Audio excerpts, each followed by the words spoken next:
Thank you for watching our videos. I'm sure you followed some of the videos we've done earlier, talking about investment, talking about risk, and so on and so forth. If you have not done that, you might want to just quickly go back and watch some of the videos we've done before. And also, let me quickly say that please subscribe to our channel.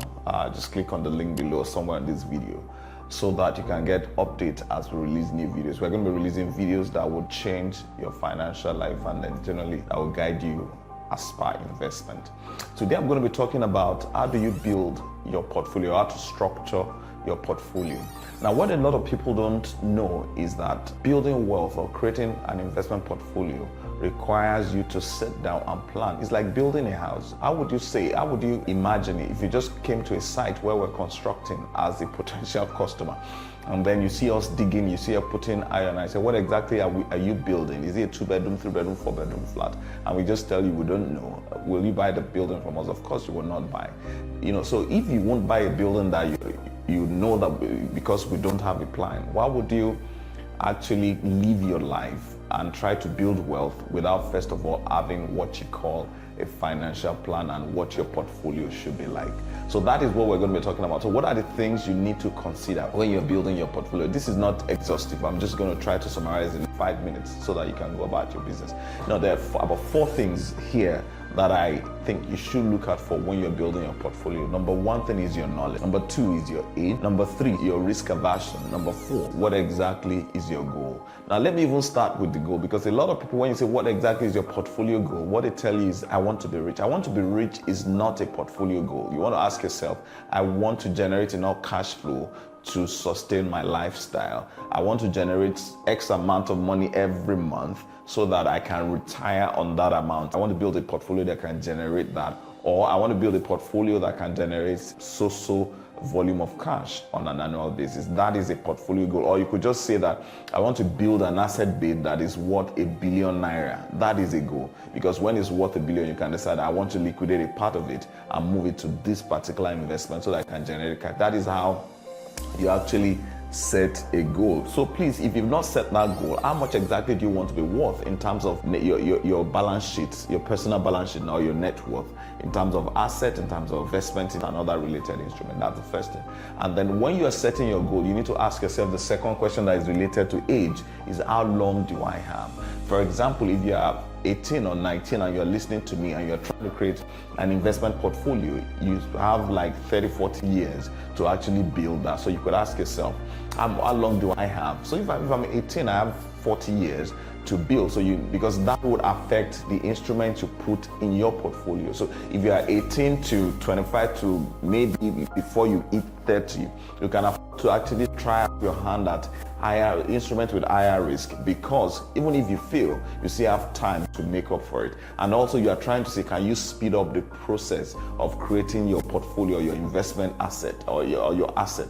So that is one. If you are middle age, you are looking at, you want to grow, at the same time you want to preserve value, because you can't afford to lose so much. 30s, 40s, you most likely have a family, you most likely are preparing to have a family, you most likely are considering sending your kids to school, you most likely will be paying for a lot of other bills that's related to running your family. So you want to put those instruments that first of all will generate cash flow to help you meet the ongoing demands of life, and then you want to also put assets that can grow but that the risk is minimal so that you don't lose them.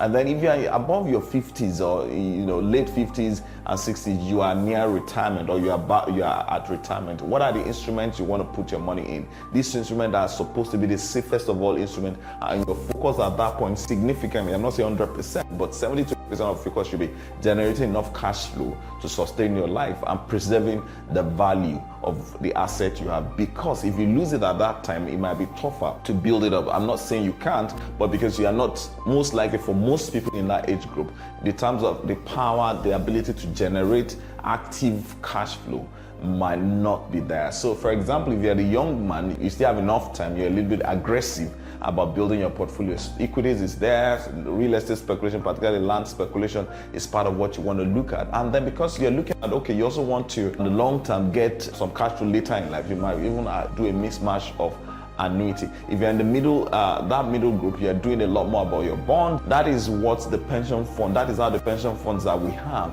that is how they manage your cash, because they understand that the principle of asset allocation based on your age and the timeline that you have for investment is very, very important. So that is about age. And I said risk aversion. How risk averse are you? If you're somebody that if you invest in stock market, you invest ₦1 in stock market today, if the value goes to 50 kobo, you nearly collapse. You want to actually ask yourself, do I have the risk profile that can sustain a portfolio of high risk instrument? You might want to be careful with it, because this is the challenge for somebody who is very risk averse. If you invest in high risk instruments like forex and speculation in cryptocurrency, by the time you see the fluctuation in the value of your asset, you can actually have a heart attack if you're not careful. But heart attack is not even my worry now. My worry is you invest in stock market today, the price is 500,000 naira, the price goes down to 300.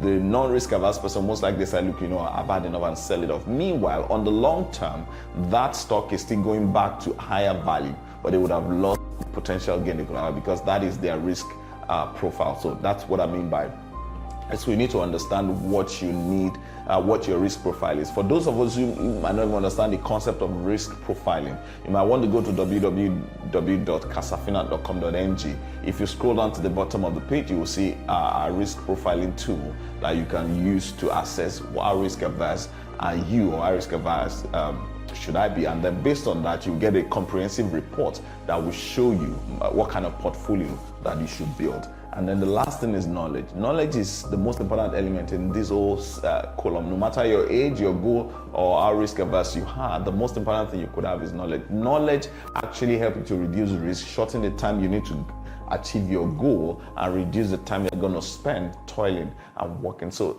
go educate yourself, follow our channel, listen to other speakers that talk about personal finance, but more importantly, read books, whether online or physically, and then come for any of the workshops that we're going to be throwing out there. They're free, because knowledge will save you. This is number one element. So let me help you to set a goal today. You want to ask yourself, I need to read at least 2 documents or 2 books this year. The year is about to end. 2 books that deals with personal finance. That is my goal for this. I like to throw that challenge to you. How many books on finance do you want to read before the year runs out? So that is my challenge for you today.